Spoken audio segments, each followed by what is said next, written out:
Большой привет всем вам! Сегодня мы будем готовить борщ. Nous allons préparer le borщ aujourd'hui. Bon, sûrement vous avez entendu plein de choses de ce fameux borщ. Donc il y a plusieurs recettes sur internet et il y a énormément de façons de le faire.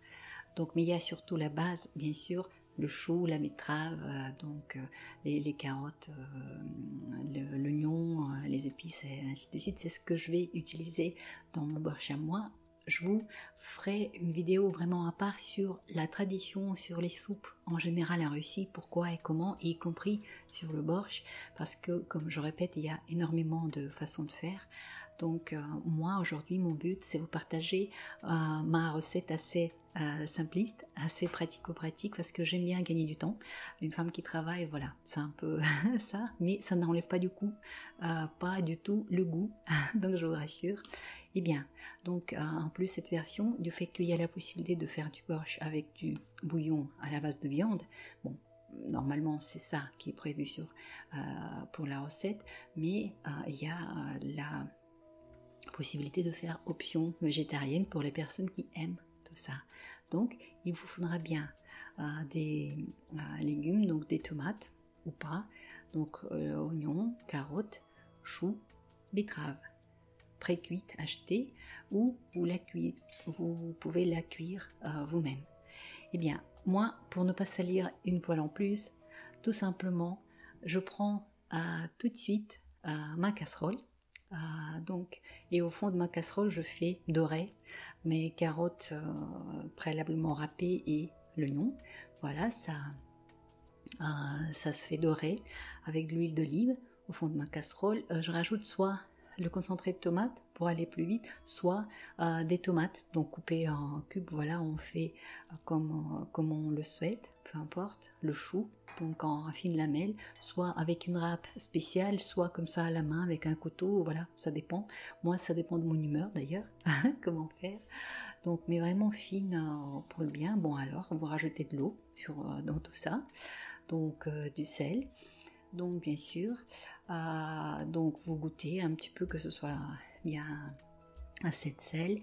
Donc moi, si c'est version qui n'est pas végétarienne et j'ai pas préparé mon bouillon de viande avant, donc c'est un cube, voilà tout simplement un cube de soupe. Bon, bien sûr, c'est absolument une cuillère à soupe de sucre. Pour tout ce qui est plat chaud, c'est absolument nécessaire. Donc c'est le secret, il faut, vous le savez je pense, donc ou pas. Les clous de girofle, les petites boules de poivre, le laurier, la feuille de laurier, voilà, si c'est une grosse une ou moindre, plusieurs, voilà, en fonction de votre goût.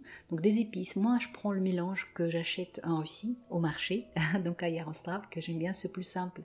Voilà, c'est au poids, il y en a plein dedans. Donc voilà, c'est en fonction de votre goût. Après, vous faites donc poivre, paprika, les choses comme ça, vous voyez. Donc l'ail, bien sûr, il vous faudra, bon pas tout de suite. Donc la betterave, comme je vous ai dit, soit comme ça sous vide pré-cuite. Bon, c'est un peu moins écolo, pas écolo, mais moins bio, on va dire. Bon, vous-même, si vous savez où ça a poussé, c'est peut-être mieux. Donc voilà, mais bon, enfin. L'ail, pourquoi je m'attarde à ça? Parce que c'est l'ail que j'ai amené de la Russie. L'ail en Russie, il est planté avant l'hiver, donc on l'appelle azimui, chesnok. Donc voilà, c'est pour ça que c'est un peu différent. Il a beaucoup plus de goût, plus d'arômes, il est plus intense. Donc, et on le plante donc avant l'hiver et au printemps ça pousse et tout l'été et fin juillet on le donc ramasse, on le sèche et c'est vraiment nickel, donc j'adore. On râpe préalablement notre betterave cuite, l'ail, on l'écrase, on le râpe vraiment comme on veut. Et vraiment, absolument, c'est très important de ne pas oublier que c'est vers toute la fin de votre cuisson, de votre préparation qu'il faut mettre la betterave et l'ail. Donc là c'est déjà une chose, donc quand tout est cuit, votre chou est tendre, vous avez tout bien vérifié, c'est juste après que vous mettez la betterave et l'ail qui sont préparés en avance. Là, vous mélangez tout et surtout, je voudrais donc partager avec vous la chose à ne jamais oublier.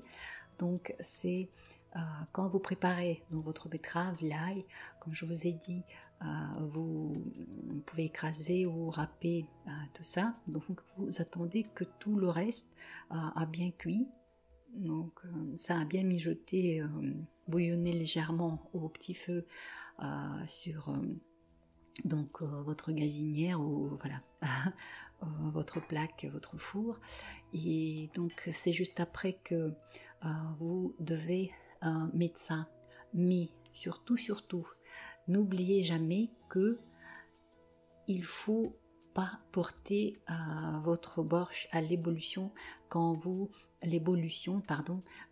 avez rajouté la betterave et l'ail.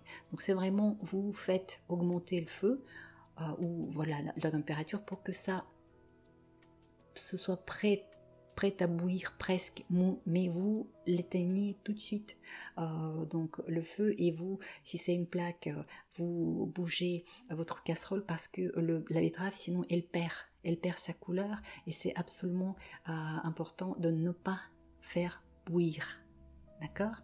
Donc c'est juste à la fin, vous rajoutez et vous mélangez tout et après vous dégustez avec une cuillère à soupe de crème fraîche dans votre assiette, avec un peu donc de persil par exemple, ou fenouil, voilà, c'est comme vous voulez, c'est nickel. Donc régalez-vous, bon appétit, приятного аппетита!